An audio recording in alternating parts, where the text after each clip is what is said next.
इधर बाली की मृत्यु हुई है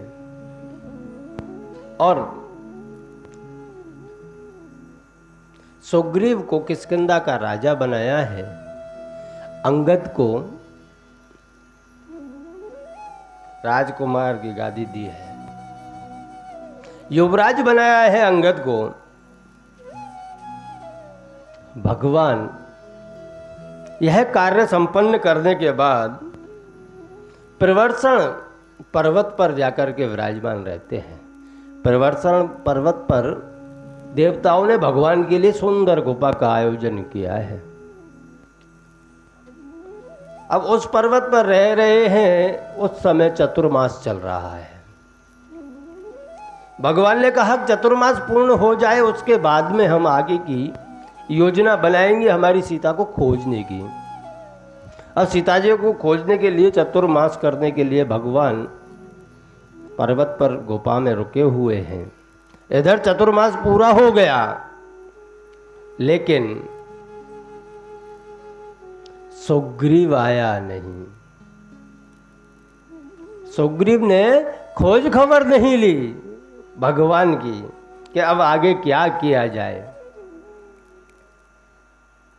तभी भगवान को थोड़ा क्रोध आया। लक्ष्मण क्रोध बंत प्रभु जाना, धनुष चढ़ाई गए करवाना। क्या लक्ष्मण जी ने देखा कि प्रभु क्रोध में है, अब मुझे ही गांव में जाना पड़ेगा,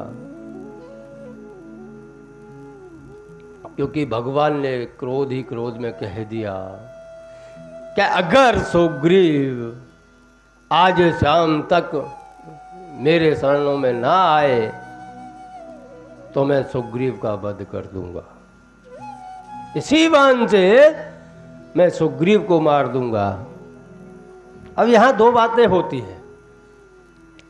पहली बात तो जिसका हाथ भगवान ने स्वयं पकड़ा हो उसको भगवान कभी नहीं मारते। बोला है, डराया है, क्योंकि डराने के लिए थोड़ी आंखें दिखानी पड़ती है। यहां सुग्रीव को डराने के लिए यह शब्द बोले गए हैं कि मैं इस बाण से सुग्रीव को मार दूंगा अगर वह शाम तक जो नहीं आया तो। बस यह देख कर के लक्ष्मण जी किष्किंधा की तरफ चलते हैं। यहाँ पवन सुत हृदय विचारा, राम काज सुग्रीव विसारा। निकट जाई चरणन सिर नावा, चारहु बदे ते ही कहि समुझावा। इधर हनुमान जी विचार कर रहे हैं कि सुग्रीव राम काज को भूल गए हैं। इतने में देखा तो लक्ष्मण जी क्रोधित होते हुए आए। हनुमान जी ने दंडवत प्रणाम किया और लक्ष्मण जी को समझा रहे हैं बड़े प्रेम से। लक्ष्मण जी को समझाते हुए कह रहे हैं कि प्रभु चलिए, आप अंदर चलिए। अब महल के अंदर लक्ष्मण जी को ले आए हैं।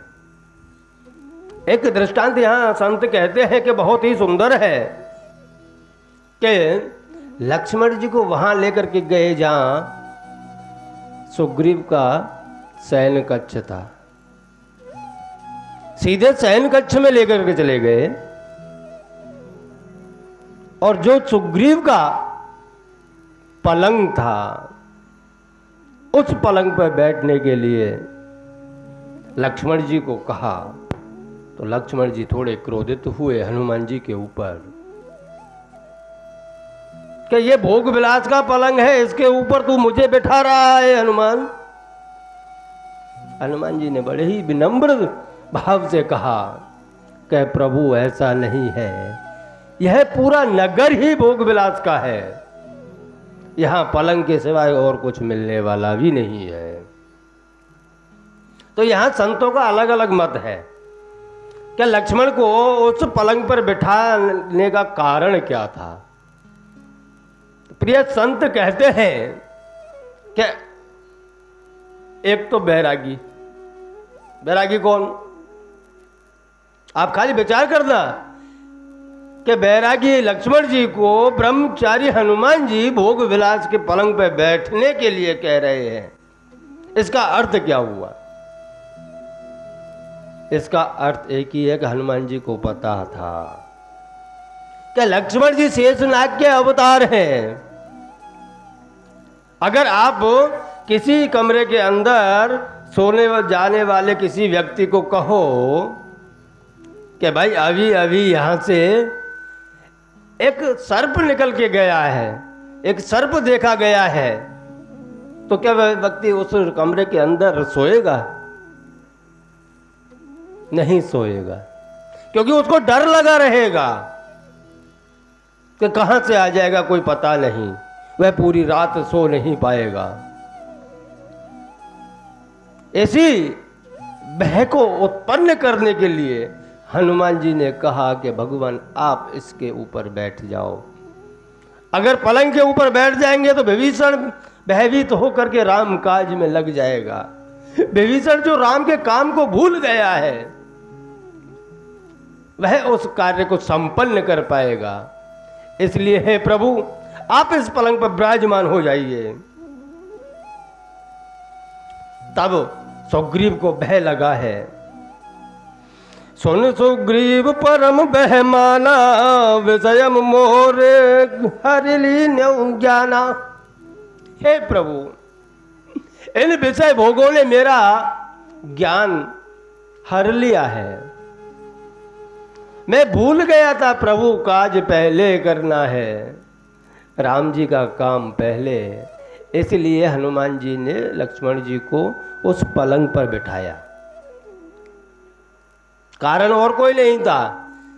एक हम संसारी लोगों के अंदर ऐसी प्रचलित है कि हम भोग विलासों में आके राम काज को भूल जाते हैं कि हम इस संसार में किस लिए आए हैं, वह काम भूल जाते हैं।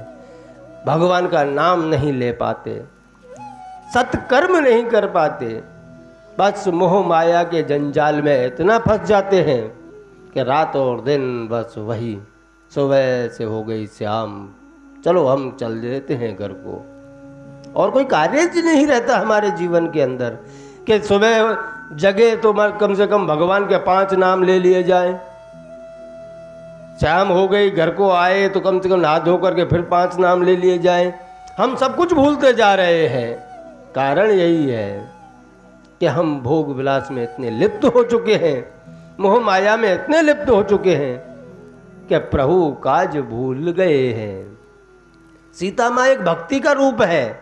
अगर भक्ति को ढूंढना है तो पलंग पे शेषनाग स्वरूप लक्ष्मण जी को बिठाना ही पड़ेगा, तभी भक्ति को आप ढूंढ सकते हो।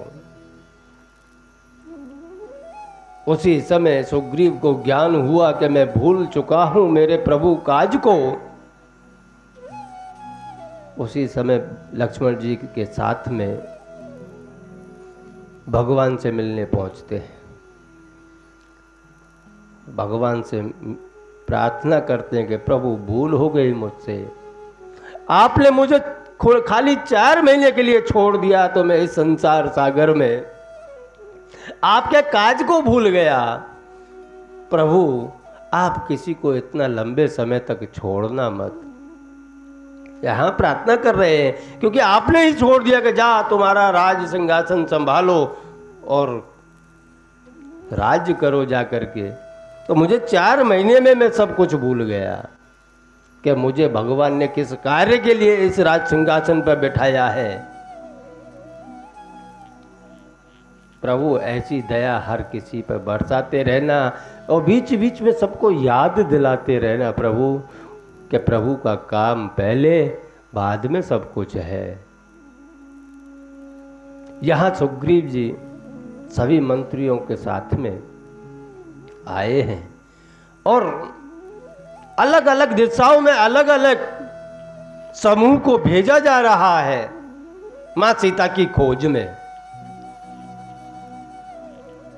इधर हनुमान जी का भी एक समूह बनाया गया, हनुमान, अंगद, जाववंत, इन सबका एक समूह दक्षिण की तरफ भेज रहे हैं।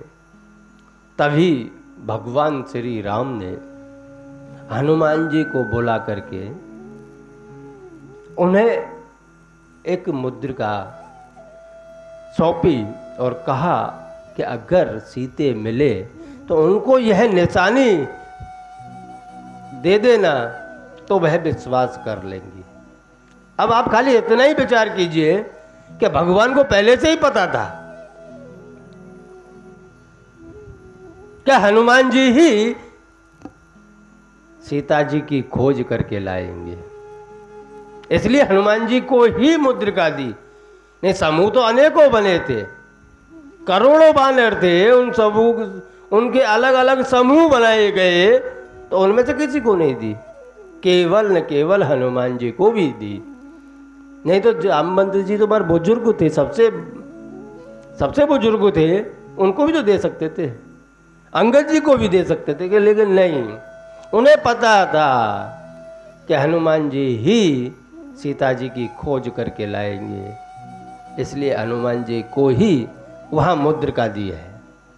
भगवान ने चिन्ह स्वरूप, और सभी समूह माता सीता की खोज में निकल पड़े हैं।